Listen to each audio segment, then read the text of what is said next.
Hello everyone, मैं ऋतुराज मिश्रा एक बार फिर से आपके सामने हूँ एक नया वीडियो लेके। और आज की टॉपिक है the topic for today that is kinds of sentences. एक सेंटेंस के कितने अलग अलग टाइप्स हो सकते हैं, कितने काइंड्स हो सकते हैं। प्रीवियस वीडियो में हमने ये पढ़ा था कि सेंटेंस क्या होता है, सेंटेंस को डिफाइन कैसे करते हैं और सेंटेंस की लेंथ, एग्रीमेंट या अरेंजमेंट जैसे तमाम मुद्दे अपने पार्ट 1 में देखा था। आज सेंटेंस का पार्ट 2 जिसमें जान रहे हैं कि सेंटेंस के काइंड्स क्या होते हैं, सेंटेंस कितने तरीके के होते हैं। Students, as we all know English में दो तरह के कंसेप्ट चलते हैं। एक है हमारा ओल्ड कंसेप्ट और एक हमारा new concept. Old concept of English कहती है कि सेंटेंस 5 काइंड्स के हुआ करते थे, जबकि न्यू काइंड जो है, न्यू कंसेप्ट जो है, उस न्यू कंसेप्ट में, न्यू ग्रामर ने हमें क्या दिया, according to the modern English grammar अब ये 4 तरह के रह गए। There are only 4 kinds of sentences. अभी 4 कौन से हैं? These are assertive sentence, interrogative sentence, imperative sentence and exclamatory sentence. एक बार फिर से पढ़ता हूँ। Assertive sentence, interrogative sentence, imperative sentence and exclamatory sentence. But जैसा कि मैंने कहा कि हमारी ओल्ड कंसेप्ट में 5 तरह के हुआ करते थे सेंटेंस। ये 4 तो है, इनमें एक जो ऐड हुआ था वो कौन सा था? That was optative sentence. Optative sentence नाम का जो टाइटल था वो मॉडर्न इंग्लिश ग्रामर में आउटडेटेड मान लिया गया। इसे लाके मर्ज कर दिया गया एक्सक्लेमेटरी में। That was merged into exclamatory sentences. अब जो है ऑप्टेटिव नाम की कोई भी सेंटेंस नहीं होती है, वो एक्सक्लेमेटरी में ही शामिल हो गई। चलिए ये जानते हैं कि इन चारों को क्या कहते हैं और कैसे कैसे इनसे एग्जाम्पल एंड डेफिनेशन निकाले जाते हैं। हमारे पास सबसे पहला टाइटल है that is assertive sentence. Assertive sentence, assert का मतलब है कहना। असर्ट नाम का एक वर्ब होता है जिसका मतलब होता है कहना। इससे बनता है असर्टिव। असर्टिव का मतलब क्या हो जाएगा? कहने वाला। जब असर्ट का मतलब है कहना तो असर्टिव का मतलब क्या हो जाएगा? कहने वाला। अब क्या हो गया? ये हो गया कहने वाले सेंटेंस, यानी कि एक ऐसा सेंटेंस जो किसी के बारे में कुछ कहे, किसी के बारे में कुछ कहे यानी कि उसके बारे में एक स्टेटमेंट दे। तो असर्टिव सेंटेंस वो है जो स्टेटमेंट शो करता है, दैट मेक्स अ स्टेटमेंट। अगली बारी आती है इंटेरोगेटिव सेंटेंस। स्टूडेंट्स, आप ये बात जानते हैं कि इंटेरोगेट का मतलब होता है सवाल पूछना, टू आस्क क्वेश्चन। तो इंटेरोगेट का मतलब है सवाल पूछना। इंटेरोगेटिव इसका मतलब क्या हो जाता है? सवाल पूछने वाला। सवाल पूछने वाला, ये सवाल पूछता है। अभी कोई पुलिस ऑफिसर नहीं है, ये एक सेंटेंस है, एक ऐसा सेंटेंस जो क्वेश्चन पूछता है। तो क्वेश्चन मेकिंग जो सेंटेंसेस होती हैं वो कही जाती हैं इंटरोगेटिव सेंटेंस। तो हमारे पास क्या मिल गया डेफिनेशन कि इंटरोगेटिव सेंटेंस वो है जो क्वेश्चन पूछता है, which asks a question. The third title we have that is imperative sentence. Imperative sentence क्या करता है? तो हमारा थर्ड टाइटल इंपेरेटिव सेंटेंस ये इंस्ट्रक्शंस देता है। इंस्ट्रक्शंस लाइक ये रिक्वेस्ट कर सकता है, ये किसी को राय दे सकता है, सलाह दे सकता है, एडवाइस कर सकता है, ये ऑर्डर भी कर सकता है। यानी कि किसी भी तरह का कमांड हो, वो कमांड इंपेरेटिव सेंटेंस के थ्रू दिया जा सकता है। Command in the format of request, in the format of advice, in the format of order. ये सारे तरह के कमांड्स जो हैं वो इंपेरेटिव सेंटेंस के द्वारा दिए जाते हैं। जबकि हमारा आखिरी, the last, that is exclamatory sentence, the last title, the last kind of sentence, exclamatory sentence क्या करता है? तो exclamatory sentence करेगा क्या? तो ये situations के हिसाब से अलग अलग situations में अलग अलग examples के थ्रू, अलग अलग sentences के थ्रू ये react करता है, express करता है feelings को। जैसे आप अगर अलग अलग situation की बात करें, ऐसा होता है नहीं, कई बार आप लोगों को अलग अलग सिचुएशन में अलग अलग तरीके के ब्लेसिंग्स देते हैं। खुश रहो, मोटे हो जाओ, सफल हो जाओ, एग्जाम में तुम पास हो जाओ, भगवान तुम पे अपने कृपा दृष्टि बनाए रखे, दूधो ना हो पूतो फलो।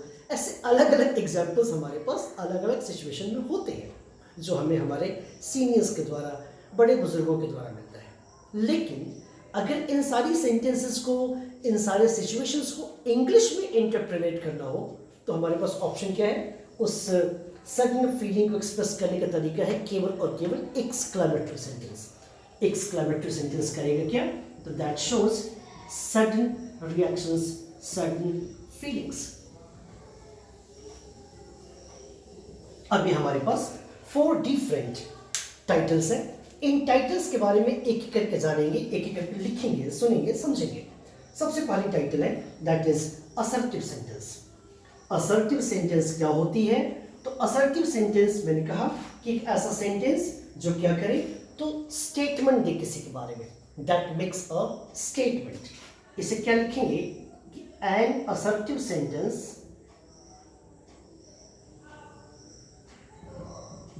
is used to make a statement। अच्छा स्टूडेंट्स, आप ये बात जानते हैं कि किसी के बारे में हम 2 तरह के स्टेटमेंट दे सकते हैं। हम किसी के लिए कुछ अच्छा कह सकते हैं या किसी के लिए कुछ बुरा भी कह सकते हैं। अगर ये कह सकते हैं कि he is a good boy, तो ये भी कह सकते हैं कि she is not a good performer। अगर ये कह सकते हैं कि he is going to market, तो ये भी कह सकते हैं she is not coming here। तो आप जब अलग अलग सब्जेक्ट्स के लिए अलग अलग स्टेटमेंट्स देते हैं वो आपकी असर्टिव सेंटेंसेस में काउंट होती है। अगर जैसे ये कहूँ you are an honest man, you are an honest man, she is not going there। हमने क्या देखा? What we saw like that in the first example subject you के बारे में हमने पॉजिटिव रिमार्क्स दिया, एक पॉजिटिव स्टेटमेंट क्रिएट किया। सो असर्टिव सेंटेंस का ये वाला हिस्सा, ये वाला एग्जाम्पल जिसमें क्या कहा, सब्जेक्ट के बारे में पॉजिटिव रिमार्क्स दिया गया, इसका नाम हो जाएगा पॉजिटिव सेंटेंस, जिसे हम अफर्मेटिव के भी नाम से जानते हैं। कब ऑन क्या कहा मैंने कि असर्टिव सेंटेंस की वो कैटेगरी जो सब्जेक्ट के बारे में पॉजिटिव फीडबैक देती है वो कही जाती है पॉजिटिव सेंटेंस। इसे ही दूसरे शब्दों में अफर्मेटिव सेंटेंस भी कहा जाता है। और असर्टिव सेंटेंस का वो हिस्सा जो किसी भी सब्जेक्ट के बारे में नेगेटिव फीडबैक दे, नेगेटिव रिमार्क्स क्रिएट करे, वो कही जाती है नेगेटिव सेंटेंस। एक बार वापस, असर्टिव सेंटेंस 2 तरह का हो गया, एक है पॉजिटिव सेंटेंस, एक है नेगेटिव सेंटेंस। असर्टिव सेंटेंस जो स्टेटमेंट दिया करते हैं ये 2 तरह का होता है। अगर किसी स्टेटमेंट के थ्रू किसी भी सब्जेक्ट के बारे में पॉजिटिव बातें की जाए तो वो कही जाएगी पॉजिटिव सेंटेंस या अफर्मेटिव सेंटेंस। और अगर किसी भी सेंटेंस के थ्रू किसी भी सब्जेक्ट के बारे में नेगेटिव फीडबैक दिया जाए, नेगेटिव स्टेटमेंट दिया जाए, तो वो कहा जाता है नेगेटिव सेंटेंस। दूसरी category that is interrogative sentence. Interrogative sentence, मैंने कहा आपसे अभी अभी कि इंटरोगेटिव कैसे बनता है, तो इंटरोगेट से बनता है। आपने ऐसा सुना होगा the police interrogated someone. Interrogate का मतलब है सवाल पूछना। तो ऐसी कोई भी सेंटेंस जो सवाल पूछ सकती है उसे इंटरोगेटिव सेंटेंस कहेंगे। तो हमारी डेफिनेशन क्या बनती है कि an interrogative sentence is used to ask a question। Interrogative sentence का इस्तेमाल क्वेश्चन पूछने के लिए किया जाता है, like as how are you, how are you. Interrogative sentence को लिखने में एक एहतियात ये बरतनी है, it is always followed by sign of interrogation. Sign of interrogation, प्रश्नवाचक चिन्ह। अगर आप ये वाले निशान साइन ऑफ इंटरोगेशन नहीं पुट करेंगे तो आपकी जो इंटरोगेटिव सेंटेंसेस है वो गलत माने जाएंगे, क्योंकि punctuation plays a very vital role. यहां हमने क्या किया, WH वर्ड का इस्तेमाल किया। एक दूसरा तरीका क्या है सवाल पूछने में, असर्टिव सेंटेंसेस जो हमारे पास होती हैं उनके जो वर्ब हैं, जो हमारे लिंक वर्ब या जो भी हेल्पिंग वर्ब है, उनको अगर सेंटेंस में बाहर निकाल दें, पहले लिख दें, तो वो भी इंटरोगेटिव बन जाती है। Like as is she going there, क्या वह वहां जा रही है। एंड जैसा मैंने कहा, क्वेश्चन मार्क इज नीडेड। तो इंटरोगेटिव सेंटेंसेस वो हैं जो क्या करें, तो क्वेश्चन पूछे, जिनकी अथॉरिटी है कि वो सवाल ही पूछेंगे, उन्हीं की अथॉरिटी है कि वो सवाल पूछ सकते हैं। तो आप जब भी क्वेश्चन पूछने की बात करेंगे, then it is interrogative sentence. चलिए आगे बढ़ते हैं। हमारे पास थर्ड कैटेगरी है सेंटेंस की, which is so called imperative sentence. मैंने कहा कि इंपेरेटिव सेंटेंस क्या करता है, तो इंपेरेटिव सेंटेंस यकीनी तौर पे इंस्ट्रक्शंस देता है, कमांड्स शेयर करता है। Imperative sentence, third category we have, that is imperative sentence. Imperative sentence क्या करेगा, कमांड्स देगा। लाइक कुछ भी, जैसे रिक्वेस्ट करने किसी से, प्लीज मेरी मदद करो, प्लीज हेल्प मी, प्लीज मेरे पैसे मुझे वापस कर दो, please give my money back, give me my money. आप किसी को एडवाइस कर सकते हैं, आप क्लास में टाइम पे आया करिए, दैट मीन्स आपको जब बोलना है एडवाइस के टोन में, तो क्या बोलेंगे, तुम्हें समय पर आना चाहिए, you should come on time. सबको अपने माता पिता की बात माननी चाहिए, एवरीवन शुड ओबे देयर पेरेंट्स। या अगर आप इसी चीज़ को अपने इरेशन के साथ, एक फीलिंग आती है ऑर्डर की, जहाँ पे आप एक अधिकार बोध के साथ कुछ भी बोलते हैं, सुनो, close the door, shut the window, drop the letter, sit down, stand up, raise your hands. तो आप जब ऐसे ऑर्डर मेकिंग सेंटेंसेस करते हैं, वो भी इंपेरेटिव सेंटेंस का हिस्सा होती हैं। तो क्या लिखेंगे हम लोग कि an imperative sentence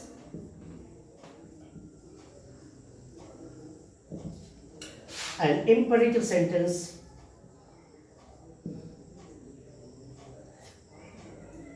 is used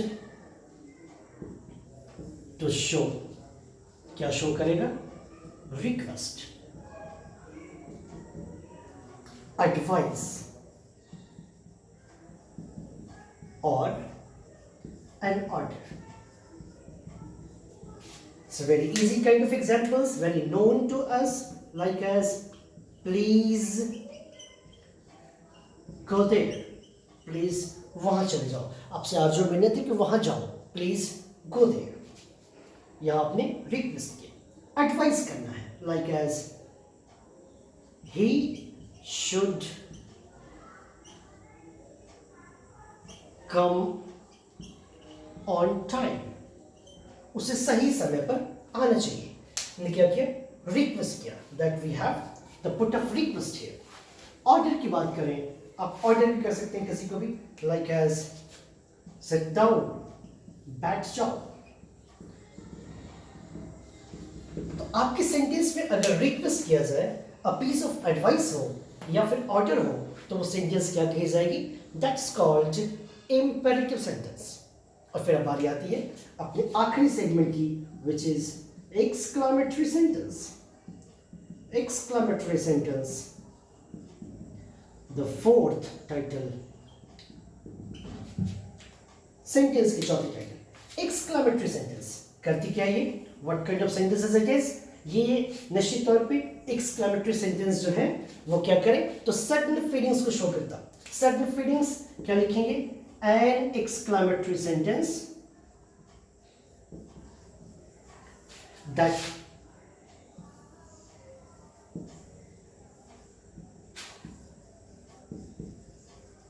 expresses sudden feelings। sudden feelings, जी हाँ भाई साहब, अब ये sudden feelings क्या होते हैं साहब, sudden feelings का मतलब है कि आप किसी भी तरह की फीलिंग्स की बात कर सकते हैं, लाइक एज ये जॉय हो सकता है, खुशी हो सकती है, ये ग्रीफ हो सकता है, तकलीफ हो सकती है, आपके पास एक mixed kind of reaction, surprise हो सकता है। जी हाँ, आप किसी के लिए विश कर सकते हैं, ब्लेस दे सकते हैं, हो सकता है कि आप तकलीफ में आके किसी को कुछ बद्दुआएं भी दे दी हैं, कर्सेज भी हो सकते हैं। तो any kind of sudden feelings can be expressed by an exclamatory sentence. कुछ एग्जांपल्स देखते हैं। Some of the examples we can have like as, अगर कहा जाए what an idea, what an idea, what a beautiful scene, what a beautiful scene. अच्छा, एक जो सबसे जरूरी बात है वो ये, जैसे इंटरोगेटिव सेंटेंसेस में साइन ऑफ इंटरोगेशन जरूरी होता है, वैसे ही एक्सक्लेमेटरी सेंटेंसेस में साइन ऑफ एक्सक्लेमेशन जरूरी होता है। ये जब भी आते हैं तो साइन ऑफ एक्सक्लेमेशन के साथ आते हैं। एक दो एग्जांपल और देख लेते हैं। लाइक एज, अगर आपको जॉय की फीलिंग शो करनी है, जॉय खुशी, तो आप निश्चित तौर पे बोल सकते हैं hurrah, I won the match। अगर तकलीफ दिखानी है, alas my friend passed away। हो सकता है कि आपको सरप्राइज में दिखानी हो, wow I got the top position। ये बड़ी सरप्राइजिंग बात है। I got the top position. Classroom में टेस्ट हुई, उस टेस्ट में मैं टॉप कर गया। It was surprising moment for me. हो सकता है कि हम किसी के लिए विश ब्लेस की बातें करें। अगर किसी को विश ब्लेस की बात करें, लाइक एज भगवान रब खुदा क्या करे, तो अपने कर्म बनाए रखे, मे गॉड ब्लेस यू। अच्छा, इस भागदौड़ भरी जिंदगी में जहां पे हर कोई एक दूसरे को ओवरटेक करके आगे बढ़ना चाहता है, अगर किसी ने आपको ये बात कही है, may you get mental peace and happiness, निश्चित तौर पे ये हमारे लिए एक बहुत बड़ी नेमत होगी ऊपर वाले की, कि ऊपर वाले की कर्म से क्या हो जाए, हमें मेंटल पीस मिल जाए और हैप्पीनेस मिल जाए। तो ऐसे तमाम तरह की एग्जाम्पल्स बनाए जा सकते हैं एक्सक्लेमेटरी सेंटेंसेस में। जाते जाते एक बार फिर से रिकॉल करूं कि सेंटेंसेस चार तरह के, असर्टिव सेंटेंस जो स्टेटमेंट शो करता है, इंटरोगेटिव सेंटेंस जो क्वेश्चन पूछता है, इंपेरेटिव सेंटेंस जो कमांड्स शेयर करता है, और हाँ, एक्सक्लेमेटरी सेंटेंसेस रिएक्शन की बात करता है, सिचुएशन के हिसाब से अपने फीलिंग्स को एक्सप्रेस करने की आज़ादी देता है। आज की वीडियो में इतना ही, फिर मिलेंगे एक दूसरी टॉपिक के साथ। Till then, bye bye.